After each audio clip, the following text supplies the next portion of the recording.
అన్ని ఆలయాలకి వెళ్తూ ఉంటాం, కానీ కొన్ని ఆలయాల్లో మనకు బాగా సంబంధం కుదురుతుంది. ఆ ఆలయం నాది అనిపిస్తుంది, ఆ ఆలయానికి మాటి మాటికి వెళ్ళాలి అనిపిస్తుంది.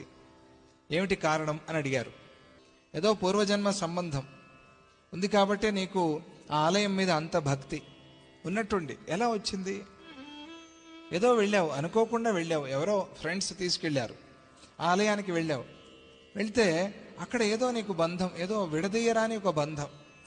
ఈ ఆలయం చాలా బాగుంది అనిపిస్తుంది, నీకు అక్కడ మంత్రసిద్ధి అవుతుంది. ఎంతసేపు కూర్చున్నా మనస్సు చంచలం కాదు, ఎంతసేపు కూర్చున్నా మనస్సులో అశాంతి అనేది ఉండదు, మనస్సు నెమ్మదిగా హాయిగా శాంతిగా ఉంటుంది. అప్పుడు నీకేమనిపిస్తుంది? ఈ ఆలయానికి నాకేదో బంధం ఉంది. అలా అనిపించింది అంటే నీకేదో బంధం ఉంది అక్కడ నిజంగానే. ఆ ఆలయాన్ని నువ్వు చూసుకోవాలి, ఆ ఆలయంలో నువ్వు సేవలు చేసుకోవాలి. ఎందుకంటే నీకు ఆలయం మనశ్శాంతినిచ్చింది, నీకు ఆలయం కోరికలు తీర్చింది, నీకు ఆలయం కష్టాలు పోగొట్టింది.